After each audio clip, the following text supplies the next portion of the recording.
pessoal, vamos agora começar a falar sobre terceiro setor. Nós já comentamos muito da administração pública na primeira aula. Eu ainda preciso falar sobre agências reguladoras, mas falarei mais à frente. Por hora nós vamos nos concentrar no terceiro setor, que nada mais é integrado do que pelas pessoas privadas que não fazem parte da administração pública, mas que colaboram com o Estado, colaboram com a administração. Então, um primeiro ponto importante, falou em terceiro setor, nós estamos falando de pessoas que não fazem parte da administração pública, direta e nem indireta. São diversas as pessoas que colaboram com a administração sem fins lucrativos. Se a pessoa privada possui finalidade lucrativa, ela não fará parte do terceiro setor. Temos diversas ONGs, qualquer organização não governamental é encarada como entidade do terceiro setor, mas para os fins do direito administrativo, nós nos ocupamos geralmente do estudo de três entidades específicas, quais sejam os serviços sociais autônomos, as organizações sociais e as organizações da sociedade civil de interesse público. A Lei 13.019, que é tida como novo marco regulatório do terceiro setor, ela também trata das OS6, das organizações da sociedade civil, que eu vou também comentar, de modo que nós vamos fechar a nossa análise em basicamente as três principais e mais essa quarta, que não chega a derrogar a OS ou CIP, mas acrescenta algumas questões interessantes. Bom, começando pelos serviços sociais autônomos. Serviços sociais autônomos são pessoas criadas com autorização legislativa para colaborar com a administração, são chamados também de serviços de cooperação governamental. Qualquer ente da federação, União, Estado, município, enfim, Distrito Federal, pode editar uma lei autorizando a criação de um serviço social autônomo. Qualquer um pode fazer isso. Acontece que os mais famosos são aqueles que foram criados com autorização legislativa da União e por uma razão muito simples. Ao mesmo tempo em que a União autoriza a criação de um serviço social autônomo, ela simultaneamente institui uma contribuição social para o custeio das atividades desse serviço social autônomo. Então, por exemplo, autoriza a criação do SEBRAE, a União vai e simultaneamente institui a contribuição social para o SEBRAE. Fica difícil para os estados e municípios fazerem a mesma coisa, porque não adianta nada eles autorizarem a criação de um serviço social autônomo se não houver recursos, né? Claro que pode disponibilizar recursos orçamentários, mas o cobertor é curto já para a própria administração, que dirá para estimular, para apoiar a iniciativa de particulares. Bom, então por isso é que os mais famosos serviços sociais autônomos são aqueles criados com autorização legislativa federal. E aí nós temos o Sistema S, SESI, SEBRAE, SESC, SEST, SENAT, enfim, todas essas entidades são serviços sociais autônomos. Uma lei autoriza a criação e os particulares implementam a criação. Então, você tem uma lei autorizando a criação do SESI, aí vai lá a Confederação Nacional da Indústria e implementa a criação. Uma coisa muito importante, como eles não fazem parte da administração pública, não são controlados pelo poder público, não podem ser, não deveriam poder ser. Vocês vão entender por que eu estou falando assim, não deveriam poder ser. Então, SEBRAE, SESI, SENAI não são controlados pelo poder público, isso é entidade privada, tanto é que os seus trabalhadores são empregados privados, não são empregados públicos, não são concursados, né? Não fazem concurso público. Inclusive o STF, no RE 789874, julgado em 2014, relator o saudoso ministro Teori Zavascki, decidiu pela desnecessidade de realização de concurso público para contratação no âmbito dos serviços sociais autônomos. Também não precisam seguir a legislação federal em matéria de licitações. Isso porque a nossa Constituição, lá no artigo 22, inciso 27, e no 37, inciso 21, ela vai obrigar a licitação, a observância da legislação federal em matéria de licitações no âmbito da administração pública e não no âmbito de entidades do terceiro setor, né? E aqui eu lembro que o primeiro setor é a administração pública, o governo, o segundo setor é a iniciativa privada com fins lucrativos, e você pode ter uma situação da iniciativa privada colaborando com a administração, como é o caso de uma concessionária que presta um serviço público, uma concessionária privada que presta um serviço público, ela é uma entidade do segundo setor, né? Então a gente está falando do terceiro setor, que é a iniciativa privada sem fins lucrativos. Como é usual receberem recursos públicos, porque essas contribuições sociais são recursos públicos, elas têm natureza tributária, uma prestação pecuniária compulsória, o Tribunal de Contas vai controlar essas entidades. Então, por mais que não sejam entidades públicas, o Tribunal de Contas, e em relação a essas que recebem recursos federais, o TCU, vai exercer o controle em relação aos atos dessas entidades. E é o TCU que, por exemplo, vai reconhecer que essas entidades não precisam seguir o teto de remuneração no âmbito do serviço público, não há teto salarial ou remuneratório para as entidades do terceiro setor. No entanto, elas precisam pagar salários que sejam compatíveis com os salários praticados no mercado. Em meados dos anos 2000, foram editadas duas leis que nem foram muito comentadas na época em que surgiram. Uma delas, a Lei 10.668, a outra, a Lei 11.080. A Lei 10.668 criou a Apex Brasil, Agência de Promoção e Exportação do Brasil. A Lei 11.080 criou a BDI, a Agência Brasileira de Desenvolvimento Industrial. E mais recentemente, eu já estou falando do final de 2019, né? Mais recentemente, a Embratur, que era uma empresa pública, uma entidade da administração indireta federal, foi transformada pela MP 907, foi transformada em um serviço social autônomo. O que essas três entidades, Apex Brasil, a BDI e Embratur, têm em comum? A Lei 10.668 transformou a Apex Brasil, ou disse que a Apex Brasil, melhor dizendo, que criou, né, seria um serviço social autônomo. O mesmo ocorreu com a BDI através da Lei 11.080 e agora a MP 907 menciona que a Embratur é um serviço social autônomo.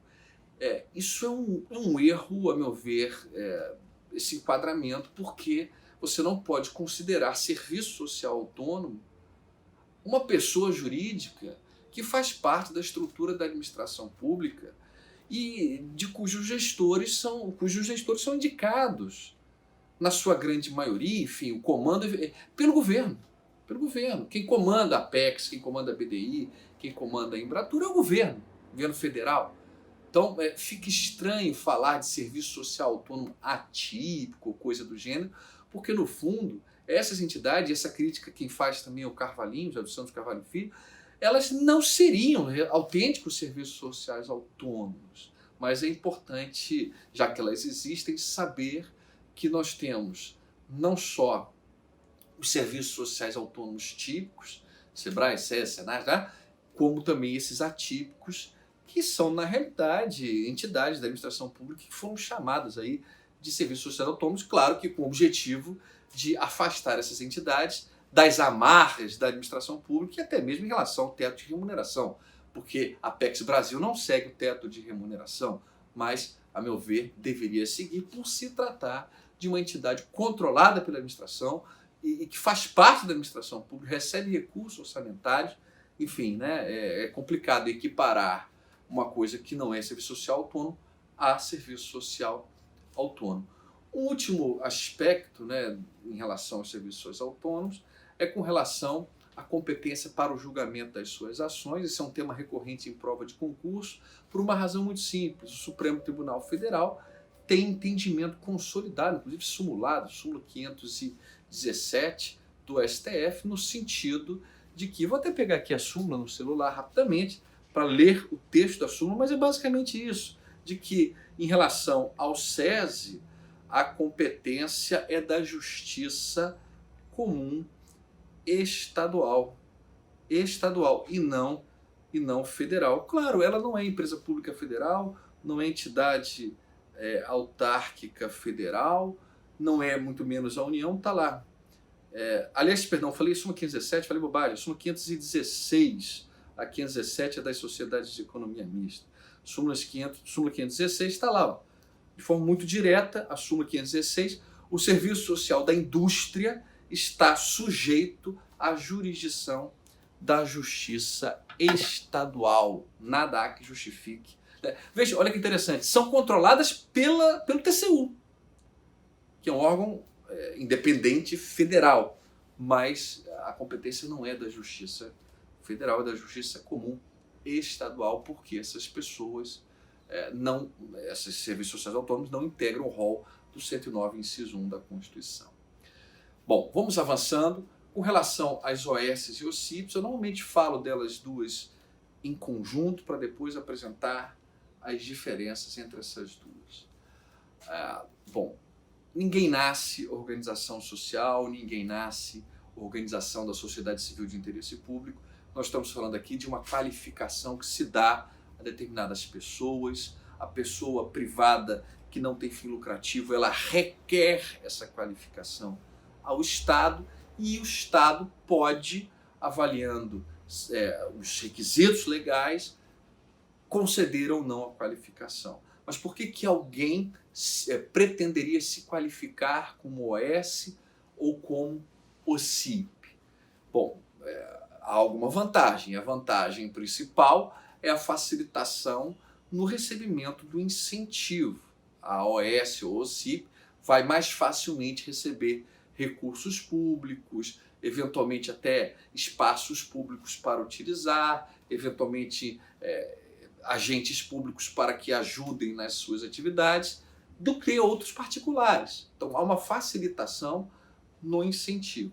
Em contrapartida, essas entidades, elas passam a ter um controle do poder público. O poder público passa a, de certa forma, participar da gestão, não controla essas entidades, mas participar, do que está acontecendo e passa a exigir o cumprimento de determinadas metas de desempenho. Então esse é um ponto, quer dizer, não é digamos assim, o paraíso ser qualificado como OS ou como OCIP. Você tem vantagens, mas também tem a desvantagem de passar a ter de cumprir metas. Se é que isso é uma desvantagem, porque na verdade isso pode até otimizar o trabalho daquela entidade que se qualifica como OS ou como OCIP. Essas duas entidades elas aparecem no contexto brasileiro na segunda metade da década de 90 do século passado, em razão da edição de duas leis, a Lei das OS, a Lei 9.637 de 98, a Lei das OCIPs, a Lei 9.790 de 99. Uma sugestão, você que está em casa estudando para concurso, leia e releia essas duas leis. Eu vou comentá-las, eu vou chamar a atenção para as diferenças entre essas duas entidades, mas já adianto que é muito comum perguntarem sobre o texto seco dessas duas leis. Depois das leis das OS e OCIPs, constataram que havia alguns problemas, que a lei ela era lacunosa, tinha, digamos assim, alguma dificuldade em relação à governança corporativa nessas entidades, em relação à transparência, questões relacionadas à contratação dessas entidades sem licitação, e isso demandou o surgimento de uma nova lei, em 2014, Lei 13.019, que, como eu disse anteriormente, é apelidada do novo marco regulatório do terceiro setor. Eu me lembro bem quando essa Lei 13.019 surgiu, ou estava para surgir, que na época eu pensava assim, poxa, finalmente agora vão concentrar o regime jurídico dessas entidades do terceiro setor em uma única lei, e uma única lei que vai ser muito melhor do que essas leis múltiplas que nós temos, e estou falando só no âmbito federal, imagina os estados, municípios, cada um tendo a sua lei, né? O que aconteceu na prática? A Lei 13.019, ela inicialmente teve essa intenção de unificar, de consolidar as regras sobre o terceiro setor em um único texto normativo, em uma única lei, mas isso não foi possível. Eu imagino a resistência que deve ter aparecido no Congresso, porque a Lei 9637, principalmente a Lei 9637, facilita a contratação direta de OS, enfim, e aí você por que vai mudar para uma coisa mais republicana, mais transparente, né? Então houve uma certa resistência, de modo que, em lugar de unificar, a Lei 13.019 criou um novo regime para quem se qualificar como organização da sociedade civil, um regime que é muito, digamos assim, melhor, muito mais republicano, mais transparente do que o regime que nós temos, jurídico que nós temos nessas duas leis das OS e OCIPs. O ideal seria que tudo fosse regulado pela Lei 13.019, mas não é. É importante também, você que está em casa, leia a Lei 13.019. É muito comum perguntarem sobre os termos e acordos que nela estão previstos, acordo, termo de fomento, de acordo de cooperação, enfim, qual é a definição de cada um. E também lembrar que ela traz algumas novidades, como, por exemplo, o chamamento público.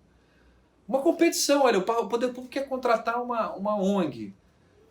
Será que é justo que a qualificação legitime uma contratação direta? Ela agora se chama OS, então pode ser contratada de forma direta, né?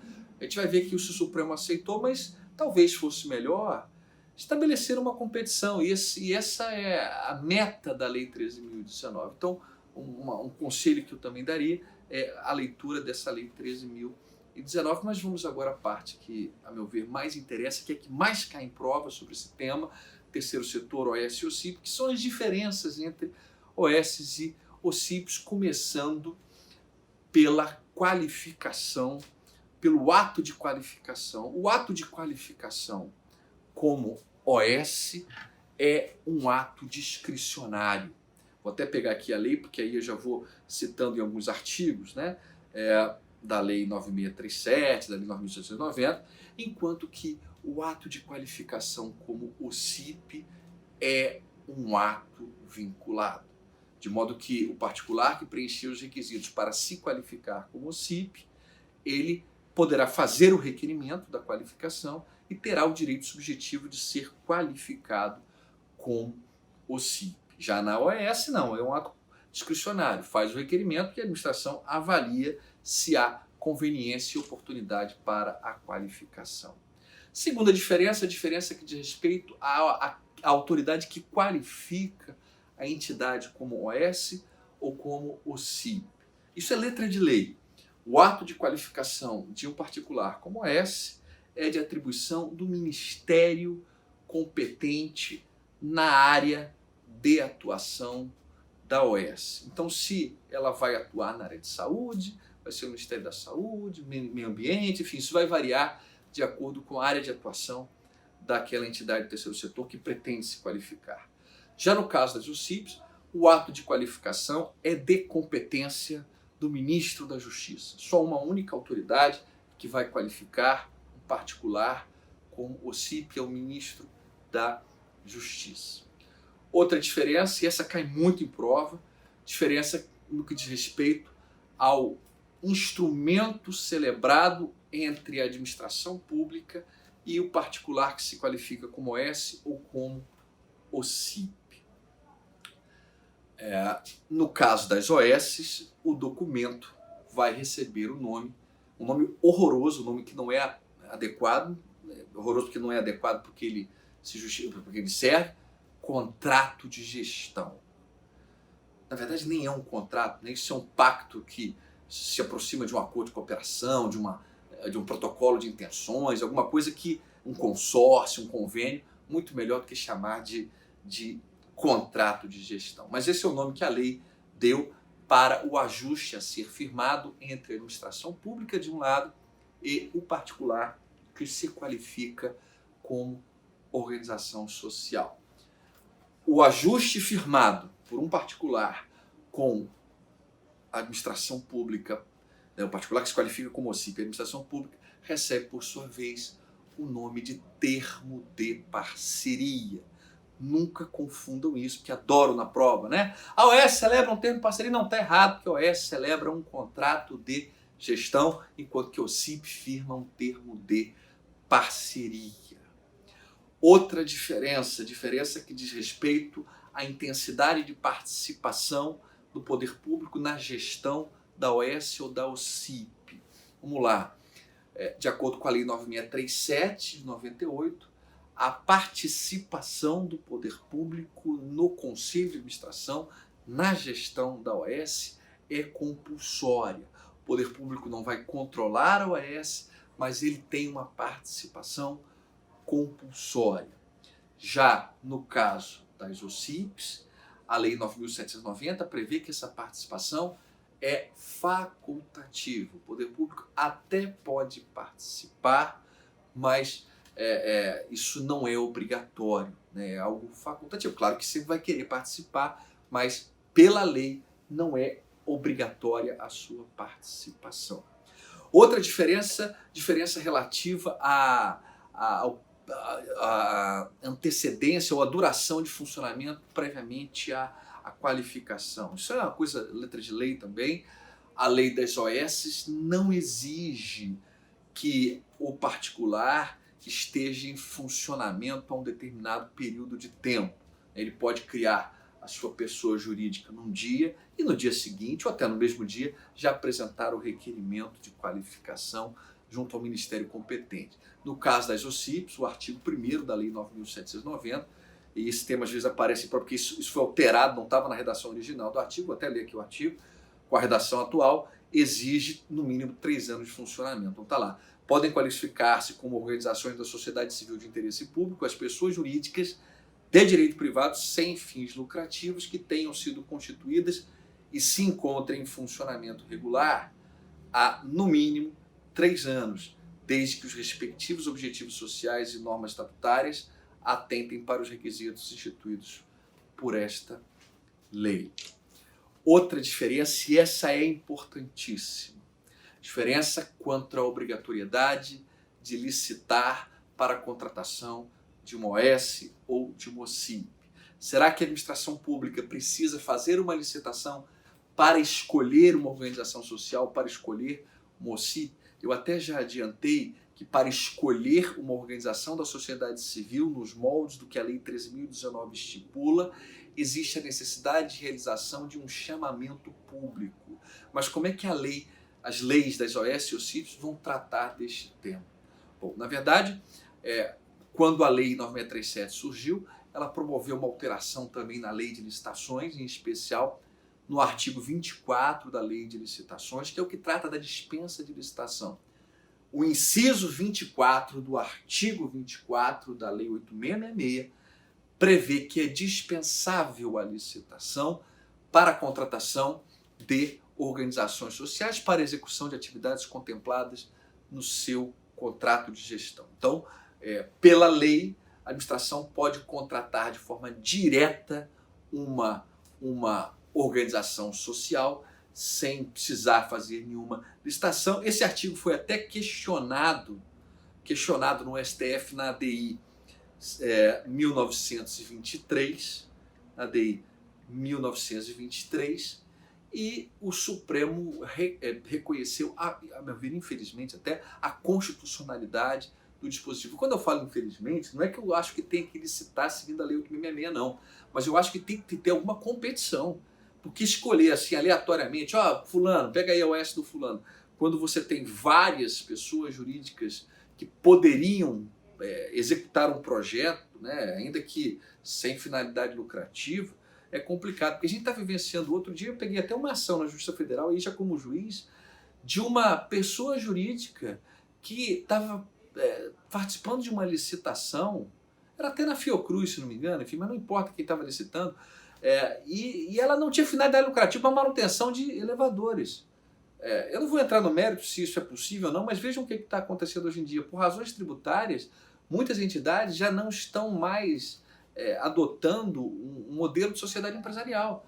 Estão criando uma sociedade sem fins lucrativos para obter vantagens tributárias, e isso, né, é elisão, não é crime, isso, você fazer um planejamento tributário para pagar menos impostos, enfim, tributos, e de modo que muitas vezes você tem pessoas sem finalidade lucrativa, não pode distribuir lucro, mas elas têm que ser superavitárias, né? Tem que, enfim, os salários são pagos, enfim. Então é complicado desobrigar o administrador do dever de licitar ou pelo menos de fazer algum tipo de competição. Mas no caso das OS não há competição. E como é que funciona em relação às OCIPs, né? A Lei 9.790, ela é omissa em relação a este tema, nada mencionou sobre essa obrigatoriedade. Entretanto, o decreto que regulamenta as OCIPs, decreto 3.100, prevê, que é de 99 também, né? Prevê no seu artigo 23 que a contratação de uma OCIP deverá ser precedida de um concurso de projetos. Então a administração vai ter que avaliar qual é aquele projeto melhor para a administração pública, para escolher aquela OCIP que vai melhor atender aos interesses da administração pública. Então, no caso das OCIPs, já se exige algum tipo de competição. Para fecharmos aqui em relação ao OS e OCIPs, eu queria lembrar, e aí já não é mais diferença entre elas duas, não é mais uma diferença, lembrar que quando a OS ou quando a OCIP contrata, ela não precisa licitar. Porque eu estava falando até agora da hipótese em que a administração pública pretende contratar a OS ou pretende contratar a OCIP. O que eu estou comentando a partir de agora e se a OS ou OCIP quiser fazer uma obra ou um serviço, contratar por um particular para a realização de um serviço, fazendo uso dos recursos que foram repassados pelo poder público. Como essas entidades, OS, OCIPs e OSCs também, e serviços sociais autônomos também, como elas não integram a administração pública, não precisam seguir a legislação federal em matéria de licitações. O que é preciso observar, isso decorre do que a gente encontra no decreto 6.170 de 2007, estou pegando aqui o artigo 10, se eu não me engano, estou pegando aqui para a gente procurar aqui para ler, artigo 10 ou artigo 11? Artigo 11, olha lá o artigo 11 do decreto 6.170. Elas não precisam seguir a lei de licitações, mas terão de observar os princípios da impessoalidade, moralidade e economicidade, sendo necessária, no mínimo, a realização de cotação prévia de preços no mercado antes da celebração do contrato. Então, quando a OS ou quando a OCIP quiserem pegar o dinheiro que receberam do poder público e contratar uma pessoa jurídica, deverão observar esses princípios constitucionais da impessoalidade, moralidade e economicidade e fazer uma cotação prévia de preços. Está assim no artigo 11. Para o efeito disposto do artigo 116 da Lei 8.666, que trata de convênios, a aquisição de produtos e a contratação de serviços com recursos da União transferidos a entidades privadas sem fins lucrativos deverão observar os princípios da impessoalidade, moralidade e economicidade, sendo necessária, no mínimo, a realização de cotação prévia de preços no mercado antes da celebração do contrato. Vamos ficando por aqui nesse bloco, esse nosso primeiro bloco. No próximo bloco eu já avanço para começar a falar sobre as agências reguladoras, aí já voltando para a administração pública indireta, porque nós precisamos analisar uma entidade autárquica com regime especial e colocar em evidência o que esse regime especial tem de especial, quais são as características das agências reguladoras. Daqui a pouquinho a gente volta. Bom, pessoal, vamos tratar agora de agências reguladoras, uma autarquia de regime especial, uma autarquia que tem características que outras entidades da administração pública de direito público não possuem. Elas têm características que justificam o tratamento das agências de uma forma dissociada das demais autarquias, das autarquias chamadas simples. O fenômeno de surgimento das agências reguladoras no Brasil se dá a partir da segunda metade da década de 90 do século passado, em razão dessa transformação do Estado brasileiro, transformação de atuação do Estado brasileiro, que antes funcionava como Estado executor e agora passa a assumir um protagonismo como Estado regulador. A regulação é uma função que não depende da existência de agências reguladoras. É claro que o Brasil, ao optar por exercer a função regulatória por meio de agências reguladoras, ele acaba seguindo uma tendência internacional, segundo a qual a regulação deve ser exercida com uma certa autonomia, uma autonomia reforçada, né? no Brasil, as agências elas surgem, portanto, em 97, 98, 96, 97, 98, principalmente no âmbito federal, e a cada dia surgem novas. Não faz tanto tempo assim, o extinto DNPM se transformou na Agência Nacional de Mineração, demonstrando que ainda há essa tendência de apostar na regulação através de agências reguladoras. Não faz muito tempo, o Brasil editou a sua Lei 13.848 de agências reguladoras. Eu vou comentar alguns artigos também da lei, estou com ela aqui no celular, né? Ela foi de 25 de junho de 2019, do ano passado. Portanto, essa lei ela trouxe algumas novidades interessantes em relação ao modo como as agências reguladoras devem se articular com outras entidades da administração pública, como por exemplo com órgãos de defesa da concorrência, com as entidades, né, o CAD, enfim, como que elas devem interagir entre si, e interagir inclusive com agências reguladoras de diversos entes da federação, porque normalmente nos estados se apostou aí numa regulação multissetorial, né? Você tem, por exemplo, o estado do Rio de Janeiro tem duas agências reguladoras, a GETRAMP e a GENESA, cada qual atuando em diversos segmentos, enquanto que no âmbito federal, digamos assim, a aposta foi na regulação setorial, cada agência para cada setor específico, um para a energia elétrica, outro para o petróleo, outro para o cinema, planos de saúde, enfim. Então nós temos essa característica. Que características as agências possuem para justificar a sua natureza jurídica de autarquia de regime especial? A primeira característica que eu costumo apontar é a característica do mandato fixo. Não dá para falar de agência reguladora desconsiderando que elas devem ter uma previsão legal no sentido de que o mandato é um mandato fixo. Por mais que eventualmente uma autarquia goze de uma autonomia tremenda, se ela não tiver assegurado aos seus dirigentes um mandato fixo, fica complicado enquadrá-la como agência reguladora. Então essa é uma premissa inicial. As leis que criam as agências reguladoras têm o hábito de estipular que a agência ela terá um mandato fixo. No início, quando elas começaram a surgir, houve algumas críticas. Por exemplo, o professor Celso Antônio Bandeira de Mello reconhecia talvez digamos assim, uma inconstitucionalidade por ofensa ao sistema republicano, porque as pessoas que estão nas agências, elas não foram eleitas, e como é que elas vão ter um mandato fixo, ninguém pode tirá-las, enfim, né? E muitas vezes o governante que assume o poder assume tendo de aceitar dirigentes que foram nomeados por alguém até, né, da oposição, enfim.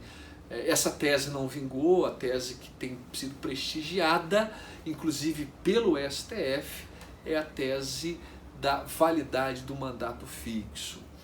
O Supremo, eu costumo dizer, ele tem 3 súmulas muito interessantes em que nós podemos lembrar para falar de mandato fixo. São súmulas antigas, súmulas que não foram editadas na realidade das agências reguladoras, mas que contribuem para o debate. São as súmulas 8, 25 e 47. A súmula 8 prevê que dirigente de sociedade de economia mista pode ser demitido mesmo durante o mandato, ou seja, é o Supremo dizendo que, em se tratando de uma pessoa de direito privado, ele não vai garantir o mandato, vai perder o cargo antes do término do mandato. A súmula 25, no sentido de que dirigente de autarquia também pode perder, mas autarquia simples, não está falando de agência reguladora. E a súmula 47, aí é que é o interessante, que prevê que reitor de universidade pública não é livremente demissível durante a sua investidura, o seu mandato, enfim, pelo presidente da República. Então não pode. Então, no caso da universidade pública, o mandato digamos assim, é sagrado para o Supremo. E por que essa distinção? Porque, de um lado, as sociedades de economia mista, ou seja, estatais, e as autarquias simples, sem o mandato assegurado, e do outro lado as universidades. As universidades, elas, em razão do princípio da autonomia universitária, são consideradas autarquias de regime especial. Portanto, uma análise conjunta das súmulas 8 e 25 de um lado e 47 do outro nos permite concluir que o Supremo ele tem prestigiado, não é de hoje, o mandato fixo quando a autarquia tiver um regime especial. Após o surgimento das agências, esse tema já foi enfrentado pelo STF, foi enfrentado na ADI 1949. O caso é bem citado, enfim, todo o manual de direito administrativo lembra essa ADI. É o caso envolvendo uma lei do Estado do Rio Grande do Sul, que previa um mandato fixo para os dirigentes, para os conselheiros da AGERGS, da Agência Reguladora do Estado do Rio Grande do Sul, e condicionava a destituição do cargo à anuência da Assembleia Legislativa. Isso é flagrantemente inconstitucional, esse condicionamento, porque é uma espécie de controle legislativo político que não tem previsão constitucional. Quando a gente está falando de controle de um poder em relação ao outro, controle externo, controle legislativo em relação ao executivo, isso precisa estar previsto na Constituição. Por exemplo, sabatina, a exigência de sabatina tem que ser aprovada pelo Poder Legislativo para ser nomeado. A lei pode estipular isso porque a Constituição prevê. Lá no 52, inciso 3, a linha F da Constituição, há a previsão de que uma lei pode estabelecer a exigência da sabatina. Mas nós não temos o contrário, ou seja, esse condicionamento da destituição do cargo de dirigente de uma agência reguladora à anuência prévia do Poder Legislativo. Então, na lei de 1949, o STF declarou a inconstitucionalidade do mandato fixo, mas aproveitou a ação, aproveitou o contexto para afirmar que seria constitucional eventuais restrições à demissibilidade dos dirigentes de agências reguladoras, de modo que hoje em dia a ADI 1949 é lembrada como o precedente do STF, em que o STF reconheceu a constitucionalidade do mandato fixo e sem qualquer necessidade de que o mandato fixo na agência coincida com o mandato do parlamentar, ou melhor, não do parlamentar, do chefe do Poder Executivo, né? Na prática, inclusive, nem há essa coincidência. A Lei 13.848 não se preocupou em exigir uma coincidência entre os mandatos, e eu acho que fez até bem, porque não havendo a coincidência entre os mandatos, o risco de ingerência do chefe do Poder Executivo na atuação da agência reguladora fica reduzido, né? Quanto maior a autonomia, melhor. Aliás, eu estou falando de autonomia, é mais apropriado usar a expressão autonomia reforçada do que independência da agência. Às vezes falam de independência por uma tradução do inglês, né? Porque nos Estados Unidos elas são chamadas de independent agencies, agências independentes, mas é mais correto falar que elas têm uma autonomia reforçada porque as agências reguladoras estão vinculadas aos respectivos ministérios. Elas não são um órgão estranho à administração pública e com total independência, não. As agências, cada qual, elas vão ter lá a sua vinculação a determinado ministério e são controladas. É claro que o controle é finalístico, é menos intenso, mas há um controle da administração direta em relação aos atos da administração indireta. Então, a autonomia é reforçada. Então, fechando a questão do mandato fixo, a primeira característica, o Supremo legitima e a doutrina tem, digamos assim, até enaltecido a existência do mandato fixo, porque é um instrumento para garantir a autonomia da agência e a imparcialidade técnica da agência. Uma segunda característica das agências reguladoras é a maior participação popular no processo decisório. As leis que criam as agências reguladoras, e a Lei 13.848 não fez diferente, tem o hábito de estimular a oitiva da sociedade, a oitiva dos destinatários dos atos das agências. Então existe essa preocupação, que é uma preocupação com o objetivo de compensar o déficit de legitimidade democrática que as agências possuem pelo fato de os seus dirigentes não serem eleitos e muitas vezes foram indicados por quem é da oposição. Eu estou pegando aqui o celular para ler rapidamente o que a gente encontra na lei 13.848 sobre essa questão da participação popular, né? tá lá, por exemplo, na própria lei, artigo 9º, serão objeto de consulta pública previamente à tomada de decisão pelo Conselho Diretor ou pela diretoria colegiada, e há todo um regramento sobre essa consulta pública.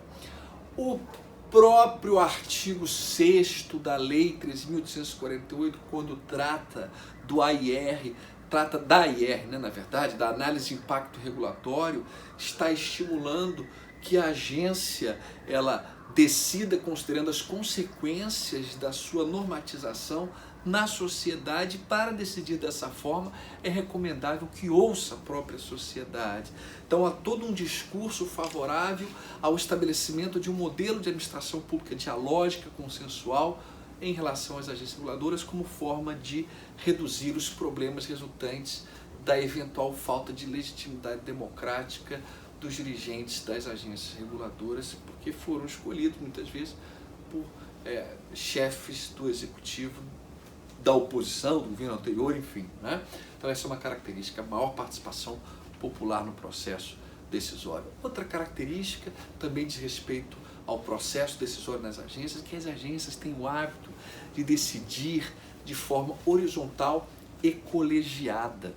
Enquanto a administração pública decide de um modo geral de maneira verticalizada, um servidor decide, o seu superior reforma ou mantém a decisão do servidor que decidiu, enfim, vai subindo até chegarmos ao topo da hierarquia da administração. As agências não, elas normalmente decidem em última e única instância pela sua diretoria colegiada.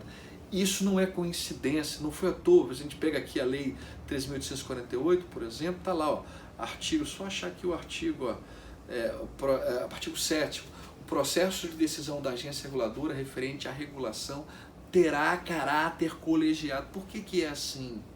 Por que isso não é o normal no restante da administração? É assim porque a deliberação colegiada tende a ser mais estável, tende a sofrer uma oscilação menor, tende a se preservar. E o que se busca com a regulação é uma estabilidade, uma previsibilidade, uma segurança jurídica maior na ordenação das atividades econômicas que é feita pela agência reguladora. Portanto, não é uma coincidência ser assim, isso é uma característica dessas autarquias de regime especial. Outra característica diz respeito à dificuldade de aceitação do recurso hierárquico impróprio de decisão de agência reguladora. Recurso hierárquico impróprio nada mais é do que aquele recurso a ser apreciado por pessoa jurídica diversa daquela que proferiu a decisão impugnada. Então, por exemplo, uma decisão de uma agência reguladora é questionada perante um ministro de Estado. Isso é um recurso hierárquico impróprio, porque esse recurso vai ser apreciado por quem não é superior hierárquico da agência reguladora. Bom, quando se fala de mandato fixo, quando se fala de autonomia reforçada, parece estranho aceitar recurso hierárquico impróprio, porque de que adianta você criar uma agência reguladora, gastar dinheiro com servidores, prédios e tudo mais, se tudo que ela decidir puder ser revisto pela administração direta, né? Não faz muito sentido o recurso hierárquico impróprio. Na doutrina ele é muito questionado, mas é importante saber que a AGU tem um parecer que já é até antigo, mas é muito famoso, é muito citado, o parecer número 51 do ano de 2006, que foi aprovado pelo presidente da República, na época o presidente Lula, e de modo que ele vale no âmbito da administração pública federal. E no parecer 51 de 2006, a AGU decidiu, opinou, e isso vale para a administração de forma vinculante, administração federal, que ministro de Estado pode rever de ofício ou em razão de um recurso hierárquico impróprio decisão proferida por agência reguladora. Pode de ofício ou em razão de recurso hierárquico impróprio. Mas essa possibilidade de reforma da decisão da agência reguladora só vai ser possível em duas hipóteses específicas. Primeiro caso, quando a agência se afastar da lei, quando ela atuar fora das suas competências legalmente estabelecidas. Atua de forma ilegal, o ministro de Estado poderia modificar a decisão da agência. Segunda hipótese, quando a agência se afastar das políticas públicas criadas e definidas pelo governo. Isso é importante. A agência reguladora não deve criar e nem definir políticas públicas, ela tem como papel central implementar decisões técnicas dessa política pública, fazer escolhas técnicas, fala-se até de discricionariedade técnica para reforçar a ideia de que não é papel da agência cuidar de política pública, mas de apenas implementá-la tecnicamente. Portanto, ao mesmo tempo que a AGU permitiu o recurso hierárquico impróprio, lá no parecer 51, ela condicionou ao preenchimento, a admissibilidade desse recurso ao preenchimento desses dois requisitos. A decisão da AGU foi muito criticada, né? Enfim, afinal de contas, isso é um risco para o modelo de regulação que o Brasil adotou através de agências reguladoras, mas a grande verdade é que hoje em dia nem se fala muito de recurso hierárquico impróprio porque existem outros meios muito mais eficazes até para impor à agência um determinado tipo de decisão. Então, quando a administração direta quer que a agência decida num determinado sentido, basta, por exemplo, fazer contingenciamento das receitas orçamentárias da agência, ou então suprimir competências da agência reguladora por meio de medida provisória. Então, existem outras ferramentas para, infelizmente, esvaziar essa autonomia reforçada. Então, resumindo, é possível o recurso hierárquico impróprio da agência reguladora, decisão de agência reguladora, é indesejável, mas ele tem sido excepcionalmente admitido. Outra característica, as agências reguladoras possuem uma maior autonomia técnica, uma maior autonomia para decidir questões técnicas do que as demais entidades da administração pública. Elas não podem decidir questões políticas, a discricionariedade dela não leva em consideração conveniência e oportunidade de decisões políticas, mas quando se trata de um tema técnico, elas devem ter as suas decisões prestigiadas pelo Poder Judiciário. Fala-se até do princípio da deferência que deve ser adotado pelo Judiciário, segundo o qual o Poder Judiciário, os órgãos de controle, de modo geral, não é só o Poder Judiciário, o Tribunal de Contas também, devem adotar uma postura de respeito, de prestígio, conferir prestígio à decisão tomada pela agência. Claro que a agência expede atos administrativos que são sindicáveis pelo Poder Judiciário, atos que podem ser controlados, mas cabe ao Judiciário adotar essa posição que a Suprema Corte Americana já vem adotando desde 1984, quando decidiu o caso Chevron lá nos Estados Unidos, um caso famoso, superando o Haslund Review, ou seja, ela não mais verificava toda e qualquer compatibilidade do ato da agência com a legislação, mas apenas se a agência teria extrapolado os limites de atuação e, excepcionalmente, enfim, se afastando do que o legislador havia pretendido. No Brasil, os tribunais, em especial o STJ, têm prestigiado esse princípio da deferência, têm prestigiado a atuação da agência, reconhecido essa maior autonomia técnica, né? E aí eu posso dar não só o STJ, o Supremo também. O Supremo, quando julgou a DI 4874, acabou prestigiando uma decisão da Anvisa, uma resolução da Anvisa que proibia a introdução de aromatizantes nos cigarros, né? O mentol, a canela, enfim, a Anvisa proibiu essa inclusão nos cigarros desses produtos, desses aromatizantes, e o Supremo Tribunal Federal, por maioria, uma maioria até apertada, entendeu que a agência não ultrapassou os limites que havia recebido de competência pela sua lei de regência, né? A lei da Anvisa teria dado competência à Anvisa para proibir a comercialização de substâncias danosas à saúde e, nesse sentido, ela teria feito essa proibição.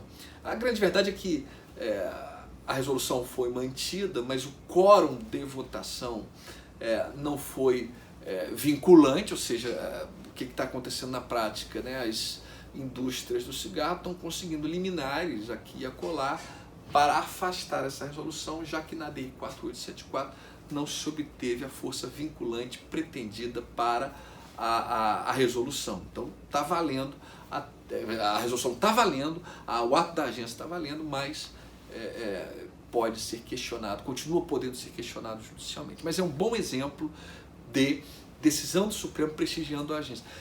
Aliás, até uma dica, você que está em casa, se tiver um tempinho, leia os votos dos ministros que votaram nessa ADI. Por exemplo, o ministro Fux tem um voto super profundo, teoricamente, dessa questão dos atos das agências, como é que se deve dar deferência, prestigiando, o controle jurisdicional deve adotar aqui uma virtude passiva, não deve avançar, né, querer substituir o ato da agência, até porque quando o juiz decide, ele decide considerando um caso concreto. A agência, por outro lado, ela regula a matéria de uma maneira mais ampla, considerando diversos interesses em jogo. O papel do juiz e do judiciário, de modo geral, é o de resolver um conflito específico. O problema é que aquele conflito, a resolução daquele conflito pode impactar na regulação como modo geral, criando um monopólio indesejado, favorecendo um determinado competidor. Portanto, quanto menos o judiciário intervir nessa matéria, quanto menos controlar, quanto mais prestigiar a autonomia técnica da agência, melhor. Esse tem sido o discurso do STJ e também do Supremo. Um exemplo do Supremo ADI, outro exemplo do Supremo ADI 5.501, né, aquela discussão da pílula do câncer. O Supremo declarou uma lei inconstitucional quando julgou a medida cautelar na ADI 5.501, uma lei que permitia a comercialização da pílula do câncer, né, da fosfoetalonamina sintética.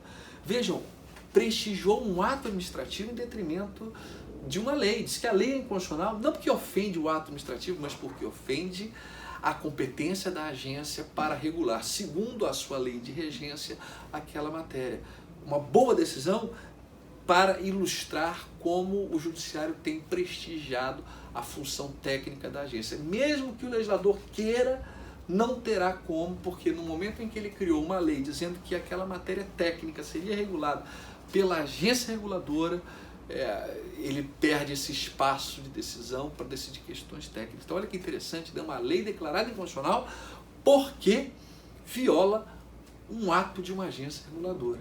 Então tem sido assim, e é bom que o judiciário tenha tido essa cautela, né, de não avançar no espaço de decisão. Então, maior autonomia técnica é sim uma característica do modelo de regulação dessas agências reguladoras, das autarquias de regime especial.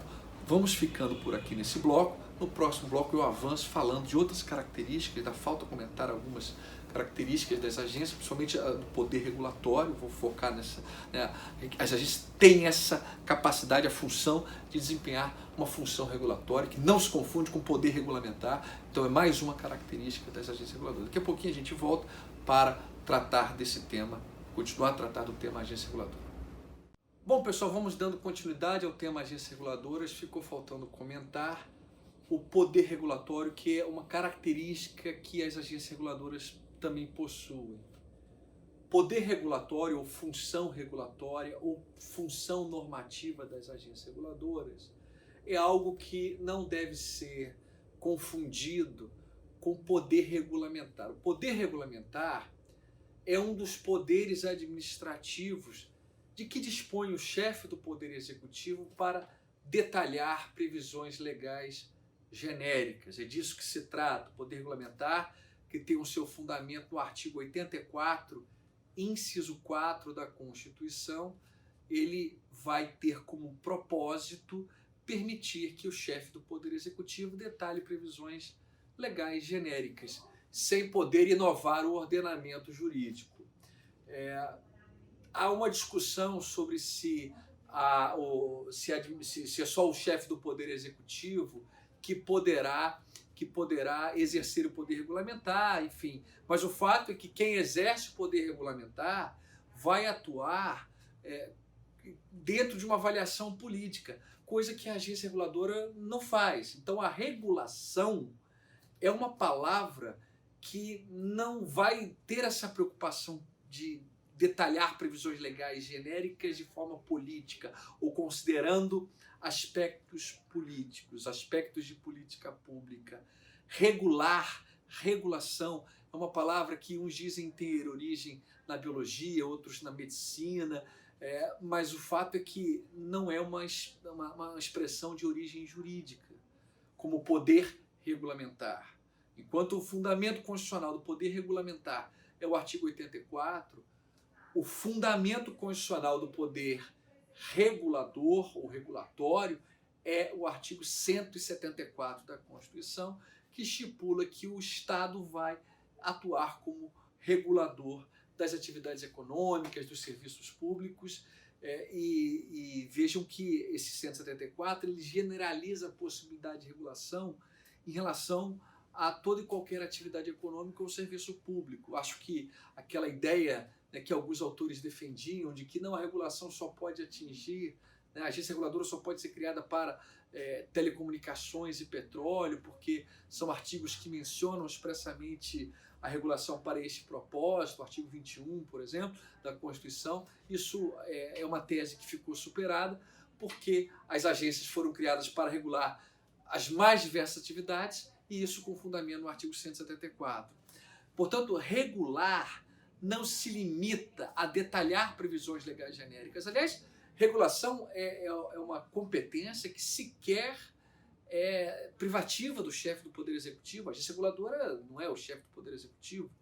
E nem só a agência, não é só a agência reguladora, não é só ela que vai exercer essa função regulatória ou esse poder regulador. Regular significa harmonizar, organizar, ordenar. É algo muito mais amplo do que simplesmente detalhar previsões legais genéricas. E ao exercer essa função, a agência também pode detalhar previsões legais genéricas. Esse que é o ponto de contato com o poder regulamentar. Só que essa função de detalhar previsões legais genéricas que a agência desempenha é uma função que pressupõe um detalhamento com um viés técnico. Quando a Anvisa cria uma resolução sobre uma determinada matéria, ela não está criando política pública, está apenas detalhando uma matéria considerando critérios técnicos. Então, há um ponto de contato entre o regulatório, poder regulatório e regulamentar, mas são expressões distintas. E mais, é muito comum a agência reguladora desempenhar a sua função reguladora com fundamento no Instituto da Deslegalização. Como assim? Deslegalização, e aí isso ainda está dentro da característica do poder regulador.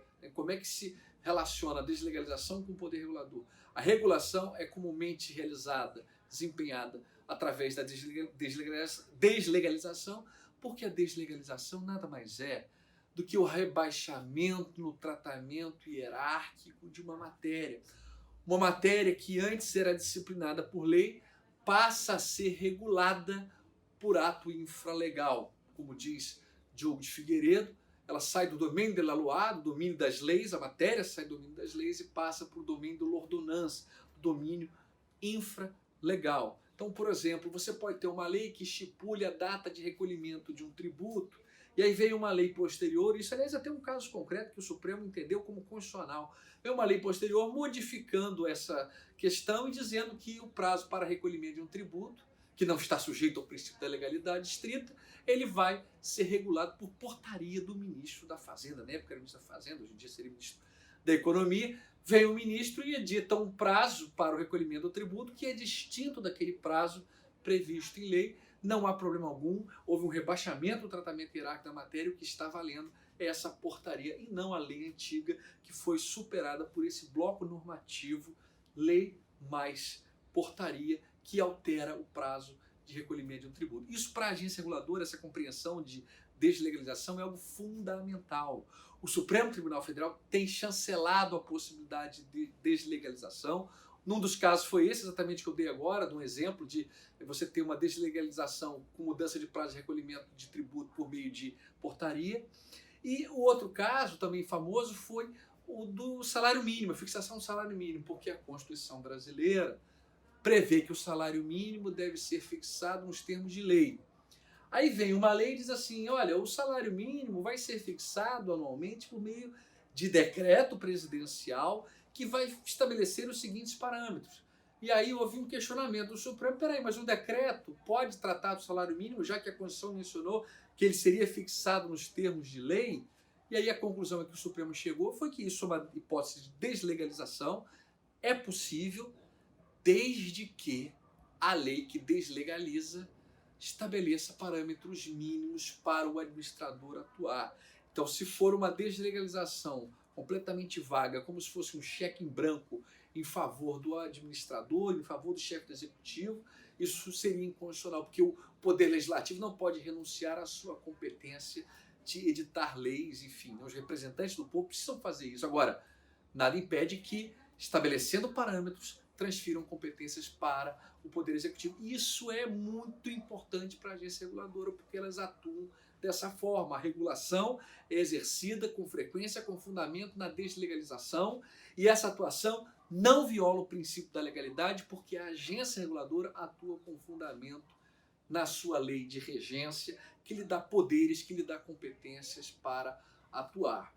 O poder regulatório não fica adstrito a essa função de detalhar previsões legais genéricas, como eu vinha dizendo, e no aspecto técnico, né, ele vai além e, por exemplo, abrange manifestações do poder de polícia. A agência reguladora fiscaliza, a agência reguladora ela vai aplicar sanções, a agência reguladora expede atos de consentimento de polícia, expede autorizações, permissões. Então, a manifestação do poder de polícia ela fica compreendida no âmbito desse poder regulatório, porque para organizar a atividade econômica, evitando monopólios, cartéis, a agência ela precisa organizar de tal forma que lhe dê também poderes para exercer o poder de polícia e punir infratores, né, aquelas pessoas que estejam descumprindo o modelo organizacional daquela atividade econômica. Não só isso, a agência também ela desempenha a função adjudicatória, né? Quando o poder regulatório ele compreende a função adjudicatória, que nada mais é do que a função de dirimir conflitos, decidir casos concretos.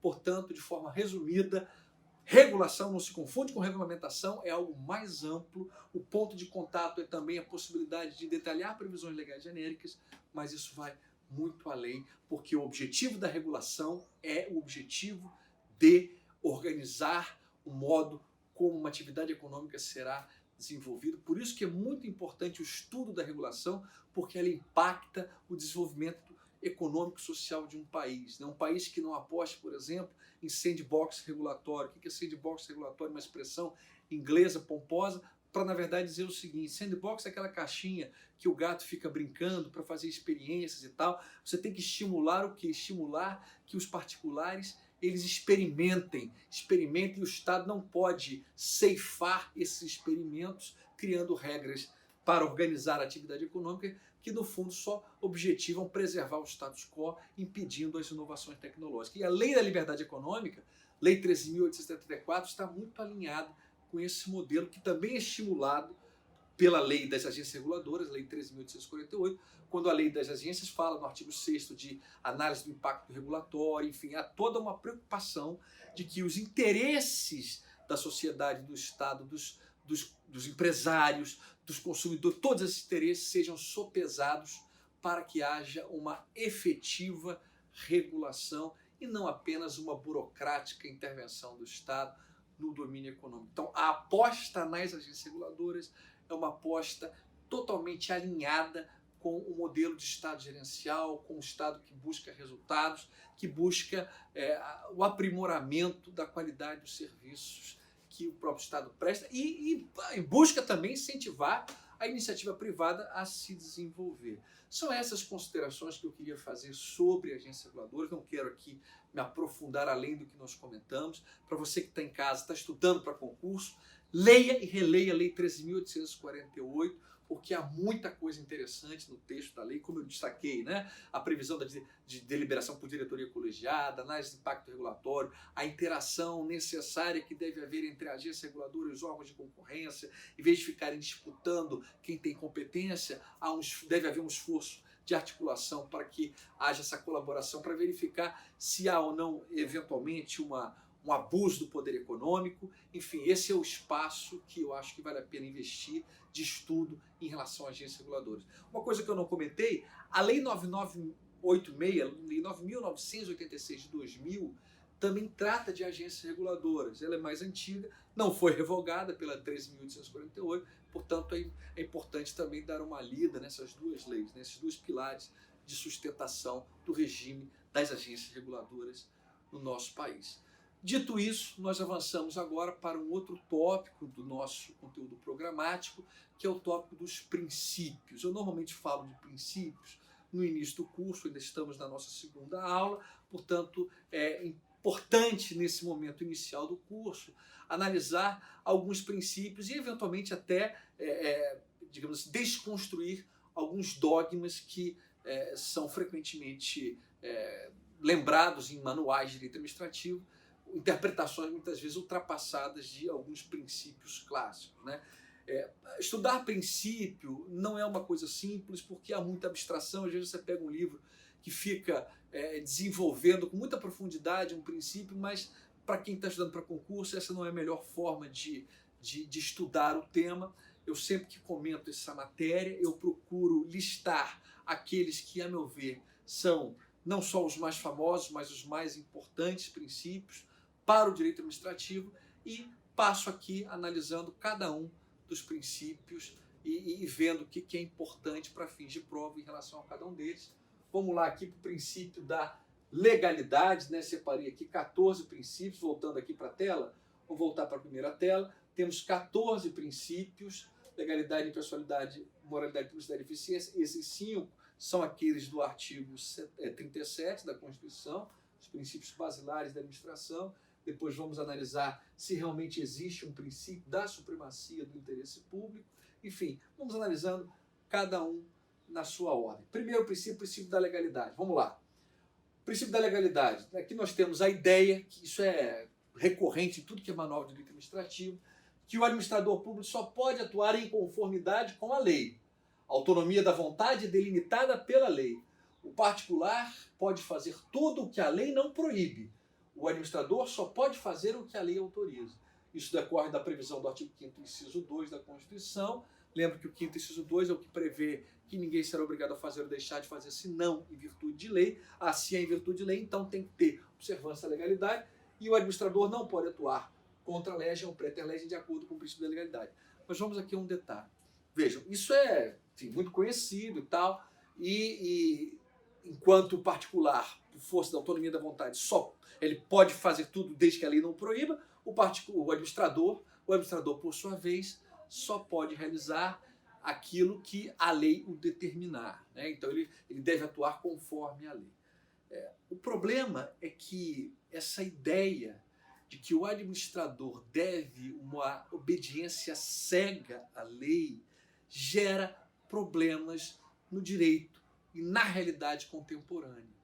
Vamos supor que uma lei seja declarada inconstitucional, ou mesmo se ser declarada inconstitucional, que ela seja uma lei flagrantemente inconstitucional. E sabemos que o administrador público ele deve obediência, quando assume o seu cargo, né, ele deve obediência ao texto constitucional. Ao texto constitucional. O texto constitucional é o centro gravitacional do nosso ordenamento jurídico. Se a lei for inconstitucional, como é que ele vai seguir a lei? Eu me lembro que quando começaram, né, isso foi o quê? Década de 90 ainda, final, acho que foi, ainda era a década de 90, quando começaram a combater. Final da década de 90, início dos anos 2000, começou um combate ao nepotismo.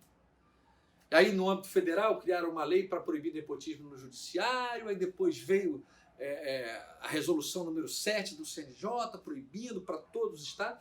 Eu me lembro que isso já, na realidade, do CNJ, então, anos 2000, deve ser o quê? 2007, 2008, 2005, por aí. Alguns estados questionando a proibição do nepotismo sob o fundamento de que não havia lei proibindo essa prática. Se não tem lei, então o administrador pode contratar um parente. E aí se chegou à conclusão, né, o Supremo chegou a essa conclusão, a ADC número 12, se não me engano, ele chegou à conclusão de que não há necessidade de uma lei. A proibição do nepotismo, ou a resolução número 7 do CNJ, que proíbe o nepotismo, extrai o seu fundamento diretamente do texto constitucional. Quando a Constituição fala de moralidade, de impessoalidade, não haveria necessidade de uma lei intermediária. Então isso é um exemplo, essa resolução número 7, de um ato administrativo, de um ato de administração pública, ainda aqui do CNJ, que é administração, do judiciário, mas é administração, que é preter-legem a uma lacuna legal. E vejam, e há situações, é possível imaginar situações em que o administrador tenha de agir contra a lei para cumprir o texto constitucional. Então é por isso que hoje em dia há um certo questionamento em relação ao princípio da legalidade, porque ele não é satisfatório para resolver todos os problemas. Como é que eu vou justificar uma atuação do administrador contra a lei, invocando o princípio da legalidade? É por isso que hoje em dia ele tem sido substituído pelo princípio da juridicidade administrativa. De acordo com o princípio da juridicidade administrativa, o administrador deve obediência ao ordenamento jurídico como um todo, e em especial ao texto constitucional. Juridicidade administrativa legitima a atuação contra a lei, ainda que de forma excepcional, e a atuação preter lege. E eu falo disso com muito cuidado, porque a gente sabe como é que as perguntas aparecem em prova. Ainda é predominante a ideia da existência do princípio da legalidade, você tem que defender como regra que não pode atuar contra a lei e nem preter lege, enquanto o particular pode fazer tudo desde que a lei não proíba, o administrador só pode fazer secundum legem, de acordo com a lei. Esse é o mainstream, esse é o discurso predominante. Agora, já vi em prova pergunta que exigia do candidato conhecer a juridicidade administrativa, principalmente provas discursivas, para você trabalhar com essa novidade, no sentido de que, às vezes, a legalidade não será suficiente. Não será suficiente. O administrador público não pode ser obrigado a agir de forma inconstitucional. Então, você tem que ter outro princípio para superar esse obstáculo que decorre da adoção de forma engessada e cega do princípio da legalidade. Mas está lá na Constituição, essa é a ideia central, e de acordo com ele não se admite atuação contra a lei ou preter lege. Só não dá para falar de legalidade desprezando o que temos de novidade. E nem é tão novidade assim, já está aqui uns 10 anos já se fala disso, da juridicidade administrativa.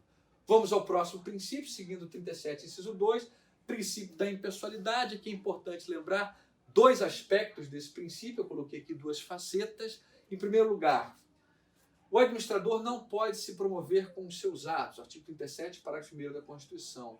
Isso porque o ato que o administrador edita não é ato seu, pessoal, que diga respeito ao seu interesse privado.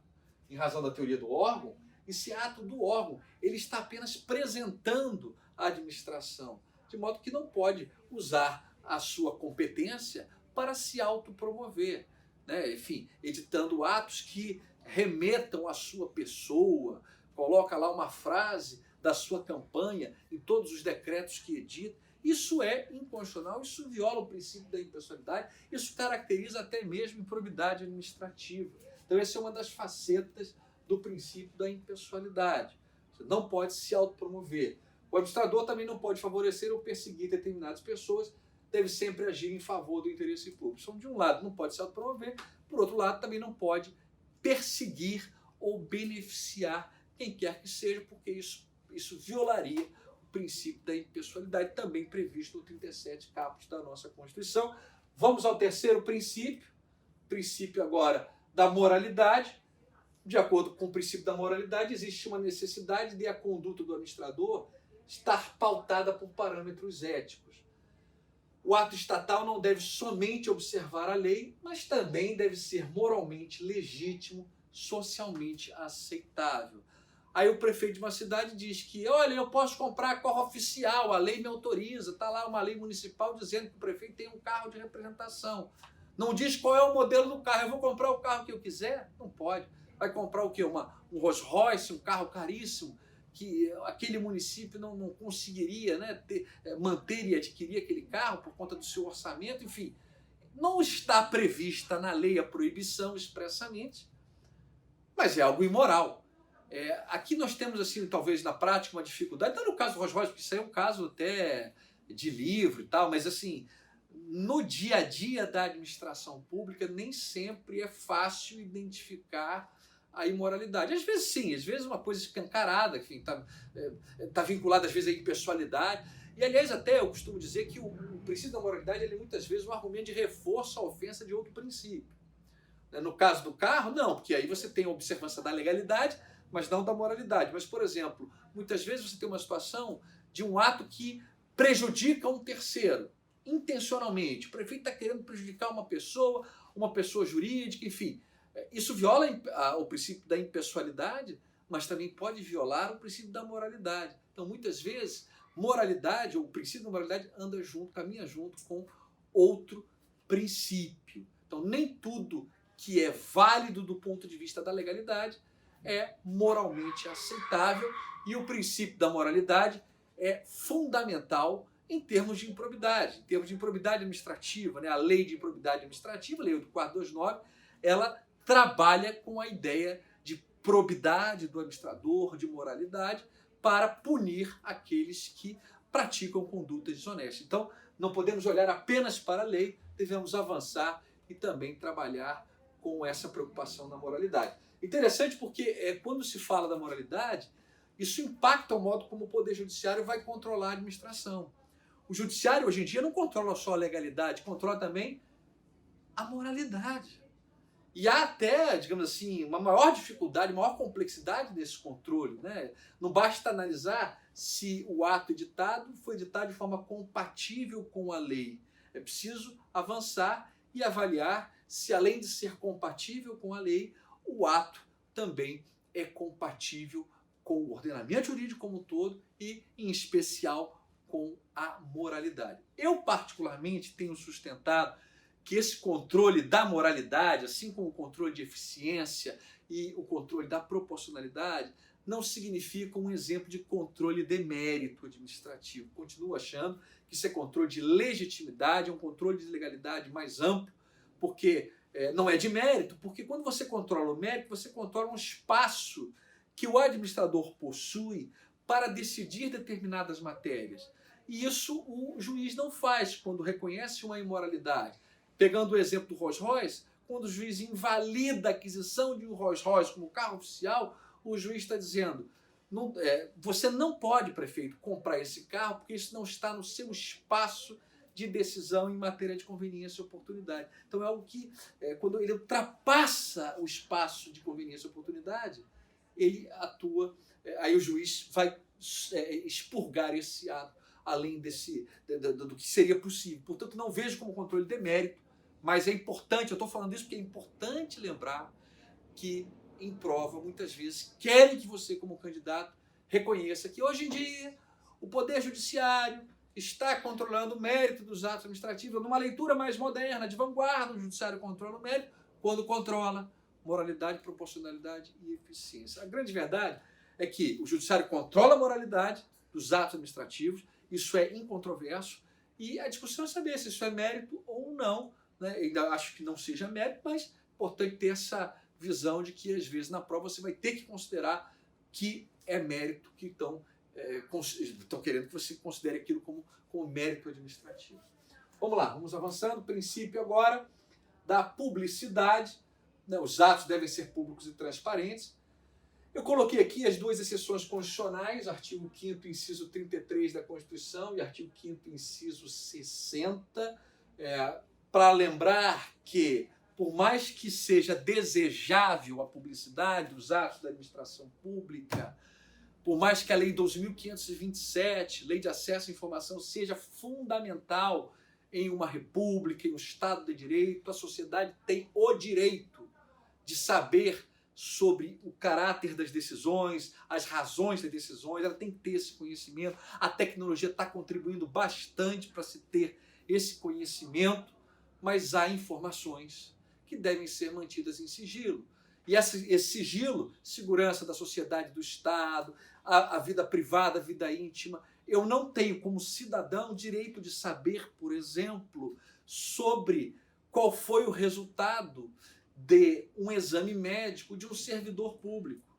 E eu não estou falando nem do caso de negócio de coronavírus, do presidente da República, não é isso. Estou falando de algo mais simples.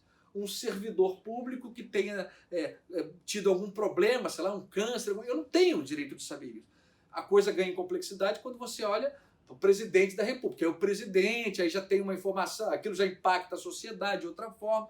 Então, até em relação à publicidade, os limites da publicidade, você tem digamos assim, um espaço para discussão. Mas o importante é saber que a publicidade é a regra e as exceções só podem estar previstas constitucionalmente.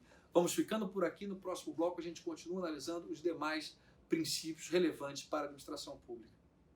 Bom, pessoal, dando continuidade ao tema dos princípios da administração pública, o próximo princípio, seguindo a ordem do 37, inciso 5, é o princípio da eficiência.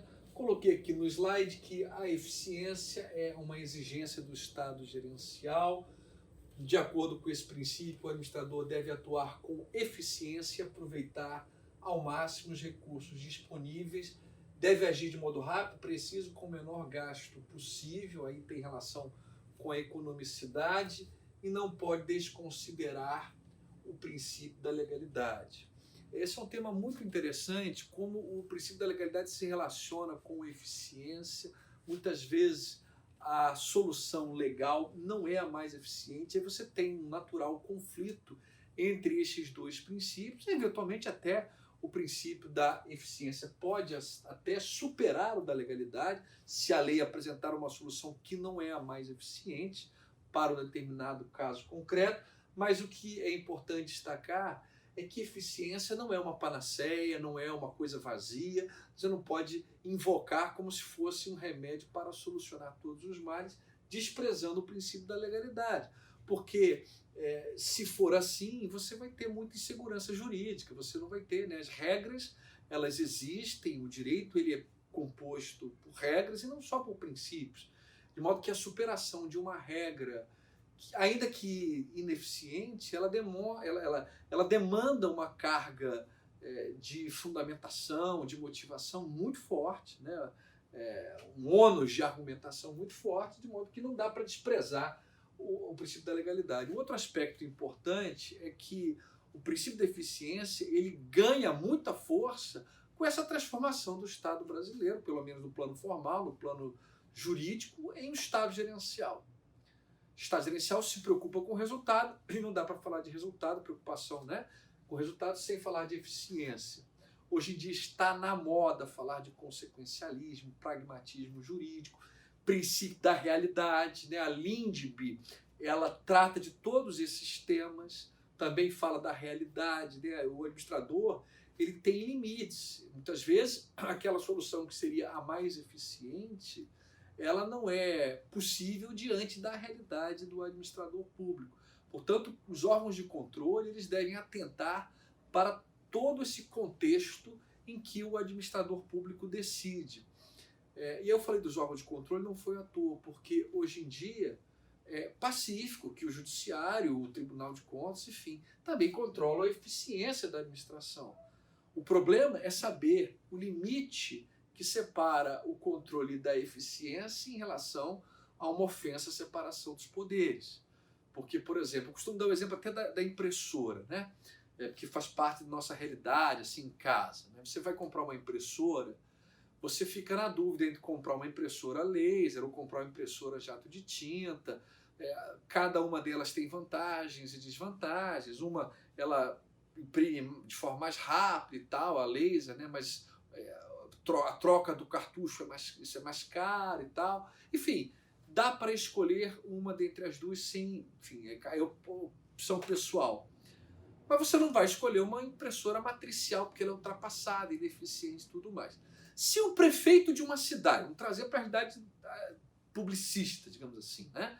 O prefeito de uma cidade abre um edital de licitação mencionando uma impressora laser ou uma jato de tinta, não cabe ao Tribunal de Contas, nem mesmo ao Judiciário, uma ação popular, ação civil pública, ação de improbidade, escolher em nome do prefeito da cidade se é para comprar impressora jato de tinta ou impressora laser. Essa avaliação ela fica na esfera ali decisória do administrador da cidade. Agora, se o edital é para comprar impressora matricial, a não ser que haja uma razão específica, inimaginável, enfim, se não houver uma exceção, não dá. E o judiciário pode reconhecer a invalidade dessa aquisição por ofensa ao princípio da eficiência. Então, o que eu quero demonstrar aqui? Que o judiciário não pode, no afã de controlar a eficiência, substituir a avaliação de mérito do administrador. Entre impressora laser e jato de tinta, cabe ao administrador escolher. Agora, se ele saiu do seu espaço de conformação do seu entrincheiramento e resolveu comprar algo que viola a eficiência, aí cabe ao judiciário desconstituir esse ato. E, mais uma vez, um controle de legitimidade, a meu ver, não é controle de mérito, como eu venho dizendo, mas é importante saber que, eventualmente, numa prova de concurso, você vai ter que dizer que no direito administrativo contemporâneo se admite o controle de mérito, por exemplo, quando se controla a eficiência dos atos administrativos. Próximo princípio, princípio da supremacia do interesse público. De acordo com este princípio, há uma ideia de que o interesse público, o interesse da coletividade, o interesse público até primário, deve ser prestigiado em todos os casos, em detrimento do interesse privado. Ele tem uma primazia, ele goza de uma primazia a priorística, independentemente do caso concreto, em relação a interesses privados.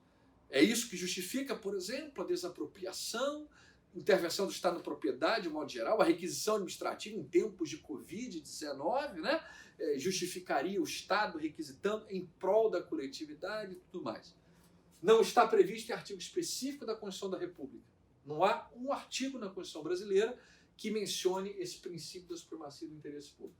É um pressuposto do convívio social, e aqui eu coloquei uma divisão que é clássica do Renato Alessi, né, jurista italiano, que é citado por Celso Antônio, por exemplo, que separa o interesse público primário ou propriamente dito, e que é o interesse da coletividade. O Ministério Público cuida desse interesse, ele vai procurar preservar o interesse público primário, e o interesse público secundário, que é o interesse do Estado. E aqui a ideia de que haveria uma supremacia do interesse da coletividade em relação ao interesse de cada indivíduo isoladamente. O bem comum seria maior do que o bem do indivíduo. Eu tenho algumas críticas a fazer, na verdade não são só minhas. Na década de 70, Peter Hebler escreveu um trabalho na Alemanha intitulado O Interesse Público como Problema Jurídico. Isso é uma obra clássica, não foi traduzida do alemão para o português, acho que para o inglês também não tem tradução, mas basicamente no livro do Peter Hebler ele já apresenta questionamentos em relação a uma, digamos assim, uma pesagem ou comparação do interesse público com o interesse privado, porque na realidade o interesse privado é um elemento integrante do interesse público. Não dá para colocar o interesse público e o interesse privado, cada um num lado do ringue, para ver quem vence a batalha. Não é assim que funciona. Muitas vezes, um direito de um particular, um direito privado, direito fundamental, privado, vai ter de se sobrepor a eventual interesse da coletividade. E nem é difícil de dar exemplo. Quer ver um exemplo simples? Eu não posso torturar o sequestrador de uma criança para que ele diga o local em que a criança se encontra. O Estado, no interesse da coletividade, não pode fazer esse tipo de ato ofensivo à dignidade da pessoa humana. A gente poderia até discutir isso em outro estado, enfim, né? Se essa regra é justa ou não, mas na realidade brasileira isso é inadmissível. Então temos um exemplo, e não é o único, um exemplo concreto, no sentido de que o interesse do particular se sobrepõe ao interesse da coletividade. E se não fosse assim, o anão estaria sendo arremessado até hoje na França. Porque todo mundo gostava daquele arremesso do anão pelo canhão e tudo mais. E aí os franceses disseram, não pode mais. Isso viola a dignidade da pessoa humana, do anão, não pode. Ele não é um objeto para atingir um fim, ele é um fim em si mesmo. O interesse dele enquanto particular deve ser prestigiado. Então fica aqui o registro de que há uma resistência na doutrina, isso não é pacífico. Há uma resistência, por exemplo, de Daniel Sarmento, Humberto Ávila, Paulo Ricardo Schier, Alexandre Aragão no Rio, Gustavo Birenboim, no sentido de que não existe supremacia do interesse público. Aliás, pare para refletir. O que a gente aprende quando ouve falar de princípio para diferenciar de regra? O princípio comporta um sopesamento. Ele tem uma flexibilidade, uma elasticidade e pode ser mais ou menos aplicado diante de um caso concreto. A regra, ela pode até ser superada num caso concreto, mas de um modo geral, ou ela vai incidir no caso ou não incide. Deixar de aplicar um princípio num caso concreto não significa que ele seja inválido ou que ele foi revogado, não. Então você avalia o caso concreto aplicando mais ou menos, com maior ou menor intensidade, cada um dos princípios. Como é que eu posso dizer que é um princípio da supremacia? Porque supremacia pressupõe engessamento e algo acima de tudo e de todos, independentemente do caso concreto. Então não seria princípio, seria até um axioma, um dogma da supremacia do interesse público. E acaba que se a gente pensa assim, mas professor, mas o interesse da coletividade ele é tão importante, ele é sempre mais importante que o interesse particular, eu diria, nem sempre.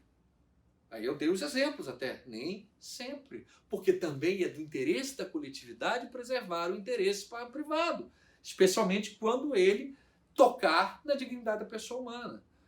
Eu sei que ainda é muito forte a ideia desse princípio, que ele de forma tradicional, ele tem servido de fundamento para diversos institutos do direito administrativo.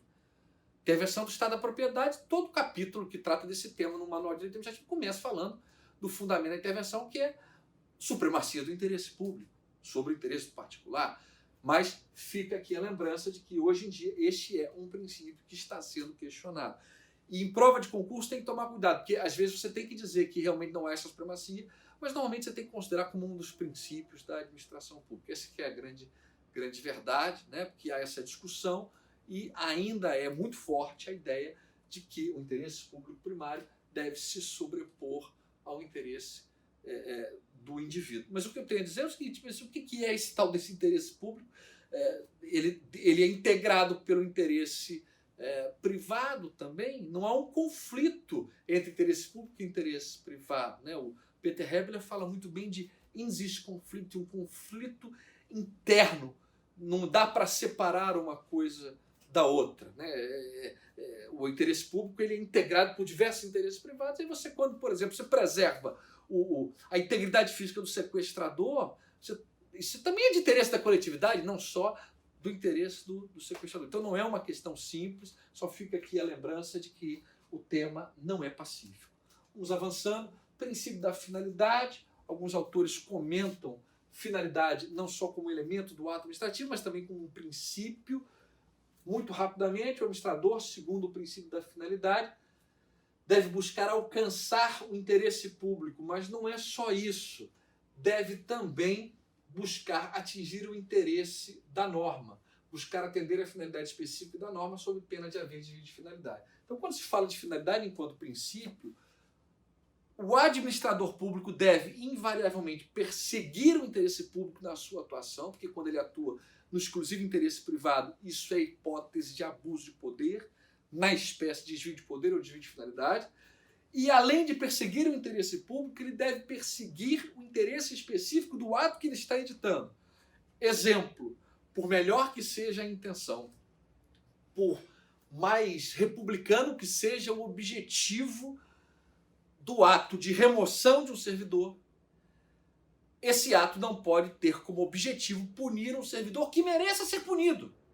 Ainda que a punição seja, digamos assim, satisfatória para o interesse público, seja desejável para a satisfação do interesse público, não se pode remover com caráter punitivo. É claro que na magistratura a remoção é pena e tal, mas de um modo geral, o servidor não pode ser removido porque o chefe quer punir o servidor e está encontrando uma forma mais, em tese, simples para aplicar a punição. Então, a finalidade, ela cria essa amarra, impede que um ato seja editado com um propósito diverso daquele que justificaria a sua edição. Vamos avançando. Princípio da motivação. Mais uma vez, né, o elemento motivo é o elemento de todo ato administrativo. Todo ato administrativo deve ter um motivo, um porquê da sua edição. A ausência do motivo é, inclusive, causa de invalidade, é uma invalidade, é uma nulidade do ato. Mas a motivação é algo diverso, é a exteriorização expressa do motivo. E aí alguns autores mencionam o tal do princípio da motivação. Obrigação de que os atos sejam motivados.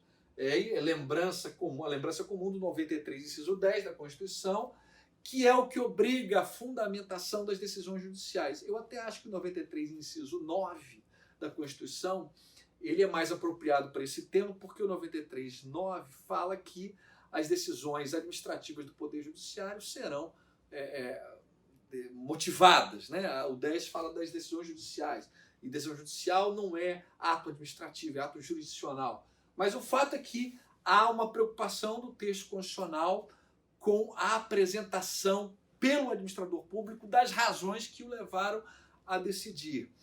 Eu vou aprofundar esse tema quando eu falar de ato administrativo, aí nós vamos analisar o artigo 50 da Lei 9784, de 99, que enumera em diversos incisos quais atos devem ser motivados, né, obrigatoriamente, mas o fato é que hoje em dia é muito forte, a meu ver, é bom que seja assim, mas é muito forte o discurso de que, como regra geral, os atos administrativos devem ser motivados. Isso é uma exigência de um Estado democrático de direito, um Estado que deve atuar de forma transparente, assegurando o contraditório e ampla defesa, porque ninguém se defende de maneira ampla sem saber as razões que justificaram a edição do ato que lhe prejudica. Portanto, é uma exigência, é um princípio a ser observado pela administração pública, o princípio da motivação. O próximo princípio da razoabilidade e proporcionalidade eu coloquei aqui como se fossem expressões sinônimas. Eu sei que nem todos consideram como se fossem sinônimos. Por exemplo, Humberto Ávila vai dizer que a razoabilidade afasta a aplicação de uma regra numa situação em que ela não se mostra razoável. Por exemplo, uma criança vai entrar em um restaurante com uma sacola. E o exemplo eu estou inventando aqui agora, mas não é o exemplo do livro dele, mas com a sacola com um peixe dentro da sacola. Normalmente dá um exemplo do cão-guia, né? E aí está no restaurante proibida a entrada de animais. É óbvio que aquela regra não se destina a impedir a entrada de um peixe dentro de uma sacola de plástico.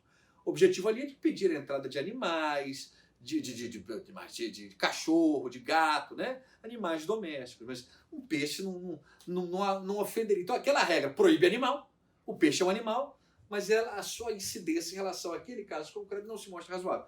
E a proporcionalidade seria, na verdade, uma metodologia adotada, um método adotado para se chegar a uma decisão que seja a melhor possível dentre aquelas alternativas existentes. Então, muita gente diferencia, mas eu tenho colocado como expressões sinônimas porque, no final das contas, o objetivo, e até na prática, né, a ser alcançado é basicamente o mesmo, que o Estado profira uma decisão, faça uma escolha que seja aquela melhor escolha sob o prisma da adequação, necessidade e proporcionalidade em sentido estrito. E por que eu tenho equiparado também? Tenho equiparado, não sou só eu que equiparo, não, Barroso também tem artigo equiparando, enfim. O próprio Supremo, quando fala de razoabilidade e proporcionalidade, usa como se fossem expressões sinônimas, porque muitas vezes, isso é até por conta de tradução, né? Razoabilidade, geralmente em inglês se usa a palavra reasonable para indicar que algo é razoável ou não, e no alemão a expressão que designa essa teoria da proporcionalidade, esse instituto, né? Verhältnismäßigkeit, Grundsatz, o princípio da proporcionalidade, esse princípio, traduzindo literalmente, seria proporcionalidade e não razoabilidade, mas acaba que o discurso, a narrativa é muito semelhante, tanto no direito alemão quanto no direito anglo-saxônico, a ideia de se chegar a uma decisão estatal que seja a melhor dentre aquelas alternativas.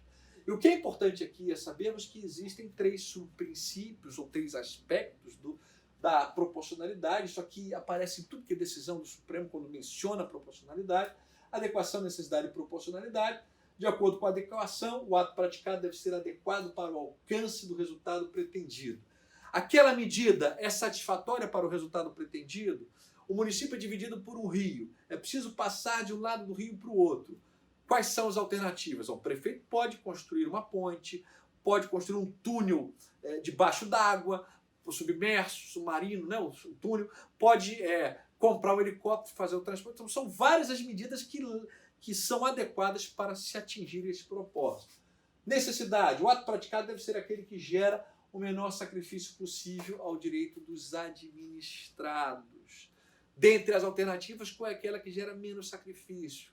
qual é a melhor do ponto de vista econômico, inclusive, né? Por exemplo, você pode até, o prefeito pode ser, assim, que resolveu fazer um curso de natação para todo mundo nadar de um lado para o outro. Isso não faz sentido na prática. Essa medida não é que melhor atenda à necessidade, que as pessoas mais idosas, as crianças, como é que vão aprender, beber e tal.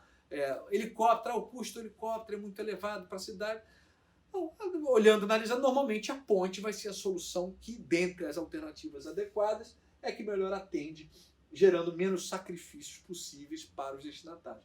E do ponto de vista da proporcionalidade de sentido estrito, deve haver uma adequação entre os custos e os benefícios da medida praticada. O ato estatal precisa oferecer mais vantagens do que desvantagens, né? A relação custo-benefício. Vai construir uma ponte para que as pessoas passem de um lado para o outro da rua, do município. Se ninguém passa por esse local, não há proporcionalidade, não há, sob o aspecto da proporcionalidade em sentido estrito, né?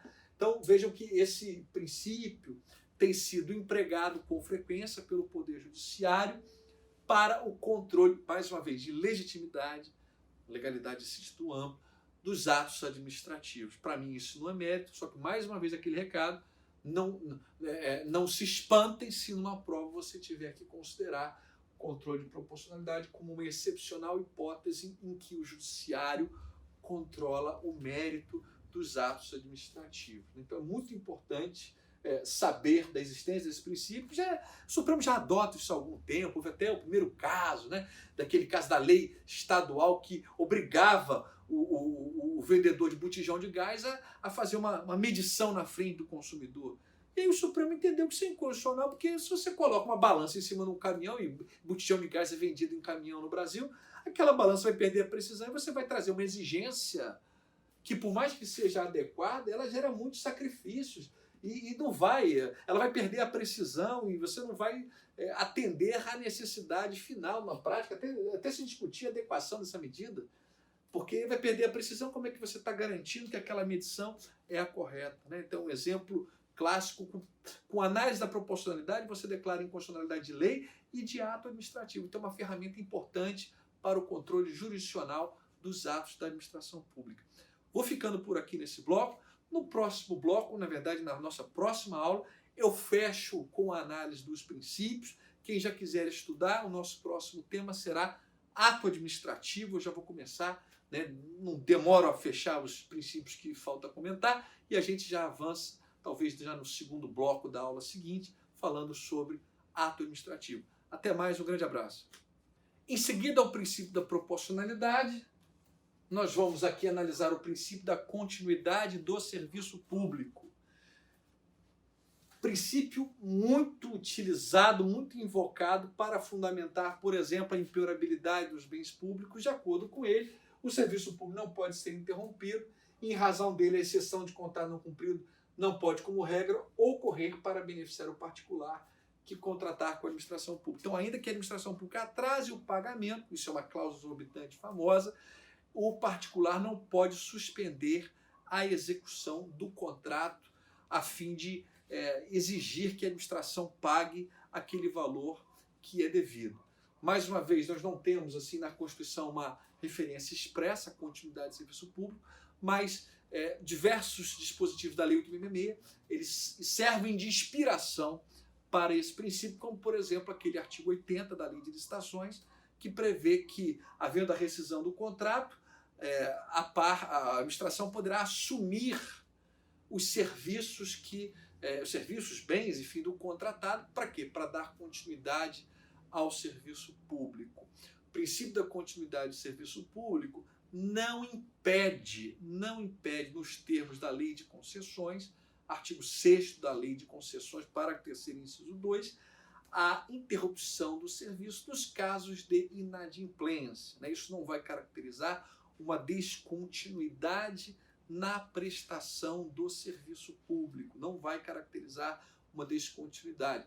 Então, é possível, desde que haja prévia notificação, enfim. E há toda uma jurisprudência do STJ no sentido de que a dívida precisa ser presente, não pode ser dívida pretérita, que se for do passado, cabe à concessionária cobrar pela dívida e não fazer o corte imediato, né, no fornecimento.